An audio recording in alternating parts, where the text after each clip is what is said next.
And verse 9, and be found in Him, not having my own righteousness. I want to hone in on that phrase for a moment, and be found in Him. Think about this.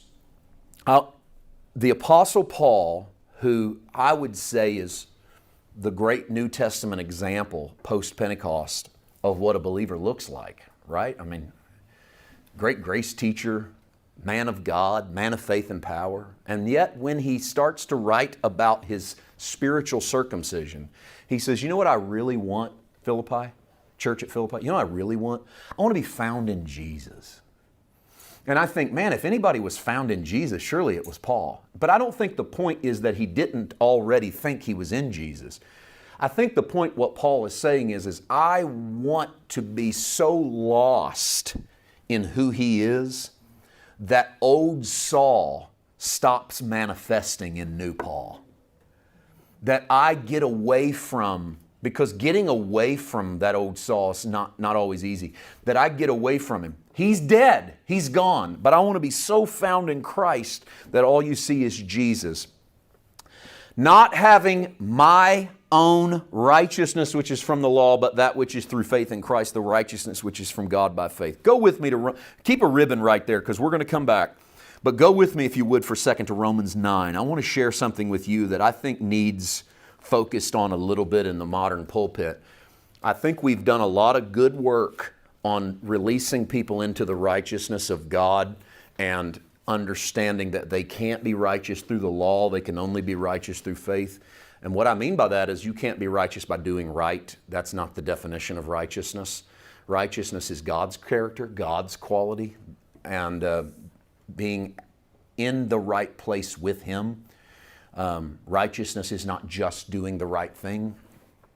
And so we can't be righteous based upon the works of the law. But what I think has happened is that as we preach the new covenant, we have to differentiate from the new to the old. And we make statements like this, and I'm not sure that we're helping. I think we're muddying the waters. We'll make statements like this. Under the old covenant, the way to righteousness was to do the right thing. If you did the right thing, you were righteous. If you did the wrong thing, you were unrighteous. That's not the old covenant's message, by the way. The old covenant is not presented as the means to be righteous. Paul makes this argument in Romans 9. Watch this, verse 30. What shall we say then? Gentiles who did not pursue righteousness have attained it, the righteousness of faith. But Israel, pursuing the law of righteousness, hasn't attained it. Why? Because they didn't seek it by faith, but as it were, they sought it by the works of the law because they stumbled at the stumbling stone. What's Paul say about Israel? First, Paul says Israel thought that they could be righteous by works. The Gentiles have become righteous how? By faith. What's Paul say Israel should have done? Become righteous by faith. Paul doesn't say Israel did what they thought they were supposed, that they did the only thing they could do to be righteous. God's standard of righteousness never changed.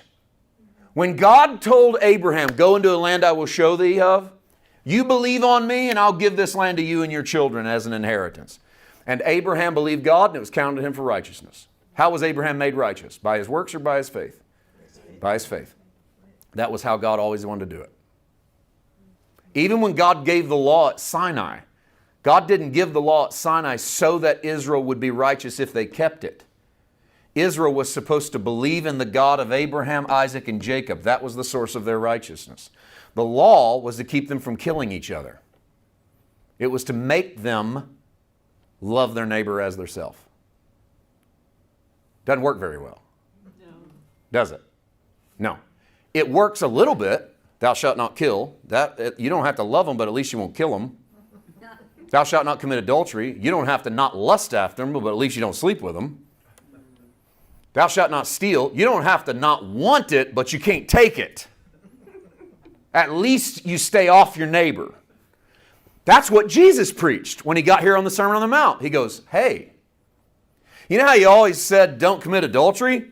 I say to you, Why was he doing that stuff? I say to you, you look after one you're already lusting after in your heart. Because what had happened is the law had been given to keep you from harming your neighbor.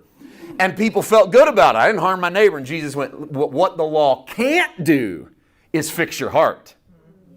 It can keep you from cheating if you're strict with the law, but it can't keep you from not wanting to cheat.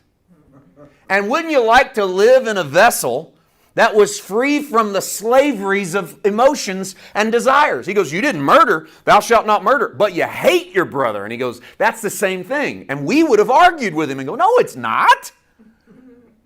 I mean, honestly, in reality, is it the same if I murder as if I hate? There's no federal law against hate, but there's a federal law against murder.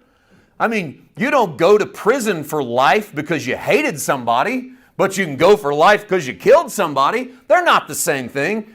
But that's not Jesus' point. Jesus' point was, oh, you're happy you didn't commit murder, but you've been full of hate and you're a jerk. And not murdering doesn't change you being a jerk. Wouldn't you like to not be a jerk? That's the possibilities under the new covenant, is to not be a jerk. To not be led by lust, to not be led by hate, to not be led by revenge, to not be led by envy, to not be led by covetousness. Those are the Sermon on the Mount. So it wasn't Jesus saying, and here's what we did with that in a lot of circles and graces. We went, Jesus elevated the law so you'd realize you couldn't keep it, so it would break you, so you'd want to turn to Him. Well, the reality is you couldn't keep it whether He elevated it or not. He didn't need to elevate it to make you realize you couldn't keep it. What Jesus was doing in the Sermon on the Mount was showing you that the law didn't change you. The law didn't make you a better person. Because you could keep all of it and still hate, lust, and covet. But on the surface, look at that guy. He didn't do any of the bad stuff. But we know better. And that was Jesus' point.